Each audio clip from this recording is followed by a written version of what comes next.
सारा सोना है और बहुत सारे पैसे हैं। इतने सारे पैसे तो मैंने जिंदगी में कभी नहीं देखे। अकेला अकेला भागने का चक्कर में था क्या? मुझे पता था तू बड़वा ऐसा ही करेगा।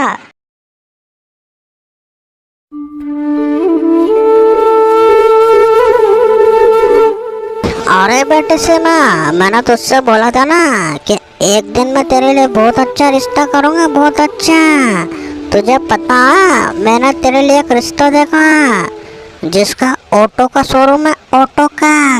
वो एक ऑटो 2 लाख रुपए में बेचता है, 2 लाख रुपए में। उसके शोरूम में लगभग 50 ऑटो है, 50 ऑटो। उसने मुझसे बोला है कि मैं तुम्हें भी एक ऑटो दे दूंगा।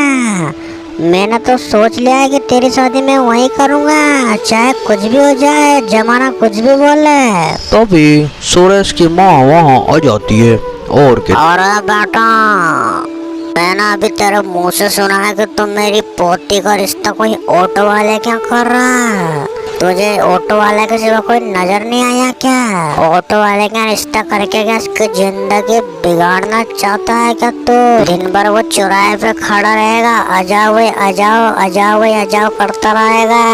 मैं तो कहती हूँ कि वहाँ तो रिश्ता ही मत तभी सुरेश कर। कहता है, अरे माँ, वो ऑटो वाला कोई सड़क छाप ऑटो वाला नहीं है, बल्कि उसका तो ऑटो का शोरूम है बहुत बड़ा।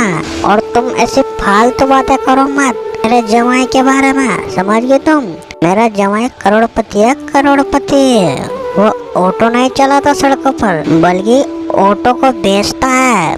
उसके शोरूम है ऑटो का, समझ गई तुम? सुरेश की माँ कहती है, अरे बेटा, अच्छा तो ये बात है।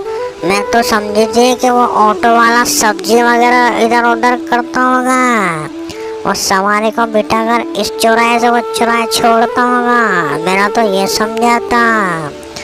अब तूने अगर उसे देख लिया है तो अच्छा करे तो कल उसे बुला ले।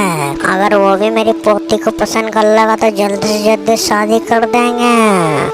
बोल क्या बोलता है? सुरेश कहता है, अरे माँ, तुमने सही कहा। अब तुम ऐसा करो, मकान की साफ सफाई करके चमका दो, क्योंकि मैंने सुना वो कल नए कपड़े पहनकर और अपने बड़े बड़े आदमियों के साथ आ रहा है। इसलिए तुम घर के अंदर बढ़िया खाना वाना बना के तैयार रखना। मैं भी बाजार जाके सामान लेकर आता हूँ और तुम्हारे लिए खाना पीने का इंतजाम करता हूँ। समझ गया तुम? पिछली बार की तरह सब्जी को थोड़ी पतली मत कर देना, बढ़िया गाढ़ी गाढ़ी रखना, सूप होना चाहिए उसमें, समझ गए ना तुम? चलो मैं चलता हूँ। और ये कहकर सुरेश वहाँ से चला जाता है। और इधर रमेश मोहन से कहता है, अरे मोहन, मैंने तेरा रिश्ता एक सुरेश भाई के यहाँ करा है। मैंने उससे कहा है कि तेरा ऑटो का शोरूम है बहुत बड़ा, समझ गया ना तू? अब तुझे वहाँ पर झूठ बोलना है, ऊंची ऊंची फेंकनी है कि तेरा ऑटो का शोरूम है। तेरा शोरूम के अंदर 50 ऑटो है नए, समझ गए ना तुम? और उसके सामने रात नहीं खुलना चाहिए हमारा। अगर वहाँ रात खुल गया तो तेरी शादी भी नहीं हो पाएगी रे। मोहन कहता है, और रमेश भाई, तुम फिक्र मत करो, मैं झूठ बोलने में माहिर हूँ। मैं ऐसे ऐसे फेंकूंगा कि वो सारा फीक ही जाएगा। चलो अब चलते हैं। तो फिर रमेश और मोहन दोनों सुरेश भाई के घर की ओर निकल जाते हैं और वहाँ पहुँच जाते हैं। तो सुरेश कहता है, और रमेश भाई, आने में कोई दिक्कत तो नहीं है तुम्हारा? कैसे आए तुम? तभी मोहन कहता है, और सूरज जी, हम पैदल चल कर आए तो हमारे पाँव दुखने लग गए, बहुत दर्द हो रहा है पाँव में, कहीं बैठ जाऊँ क्या मैं? तो भी रमेश कहता है, अरे सूरज जी, तुम इसकी बातों में बताओ। हम चल कर नहीं आए, बल्कि हम कार में बैठ कर आए थे तो हमारे पाँव अकड़ा गया है। अब हम बैठना भी नहीं चाहते, हम आज खड़े खड़े सारी बातें करेंगे, क्योंकि हम बैठे बैठे थक चुके हैं। अब तुम ऐसा करो, अपनी बेटी को बुला के ले आओ जल्दी से।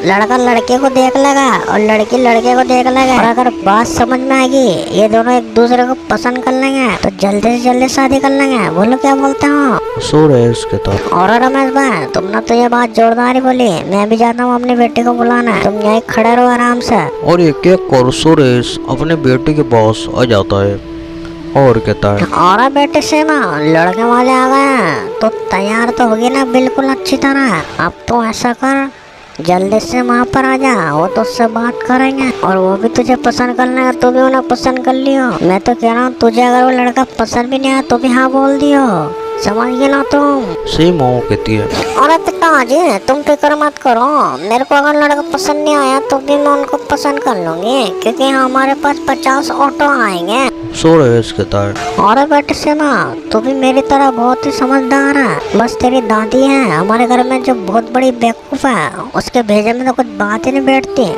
इसलिए बेटे मैं तुझे ज्यादा पसंद करता हूँ, तुझसे प्यार करता हूँ।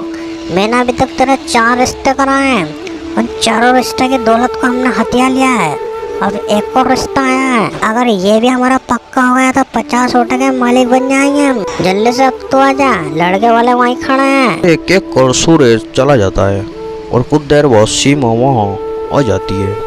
तभी वहाँ सीमा आ जाती है तो सीमा को देखकर मोहन कहता है, अरे तुम्हारा क्या नाम है? तुम तो बहुत ही ज्यादा खूबसूरत हो, तुम जैसी लड़की तो मैंने आज तक जिंदगी में कभी देखी नहीं है। सीमा वो कहती है, अरे मेरा नाम सीमा है, तुम भी बहुत अच्छे लग रहे हो, तुमने कटिंग कहाँ कराई है? तुम्हारी कटिंग तो बहुत ही अच्छी है। रमेश कहता है, अरे बेटे सीमा इसने लंदन जाके कटिंग कराई, लंदन जाके। इसकी कटिंग का जो खर्चा तुझे पता है बेटा, लगभग 1 लाख रुपए है, 1 लाख रुपए। तभी सूरज कहता है, और रमेश भाई तुम भी कहाँ झूठ बोल रहे हो, 1 लाख रुपए भी कोई कटिंग का खर्चा आता है क्या?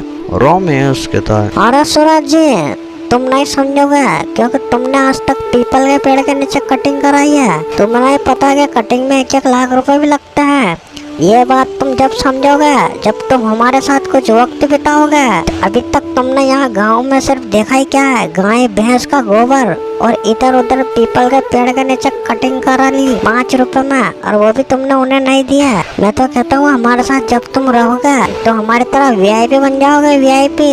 अब ज्यादा फालतू बात छोड़ो और शादी की बात कर लेते हैं। तभी सूरज कहता है, और रमेश भाई तुम सही कहते हो, हमें ज्यादा इधर उधर की फालतू बातें नहीं करना चाहिए। मैं तो कहता हूँ कि मैंने पंडित का इंतजाम कर दिया गार्डन में, वो आया है। मैं तो चाहता हूँ कि सगाई वगाई भी छोड़ो, डायरेक्ट शादी कर लेते हैं, क्या बोलते हो? रमेश कहता है, और सूरज जी मैं भी यही चाह रहा था कि जल्दी जल्दी शादी हो जाए, क्योंकि अगर शादी हो गई तो जल्दी जल्दी हमारे ऊपर से बोझ हटेगा। चलो चलते हैं। और फिर मोहन और सीमा की गार्डन में पंडित भी आ जाता है तो धूमधाम से शादी हो जाती है।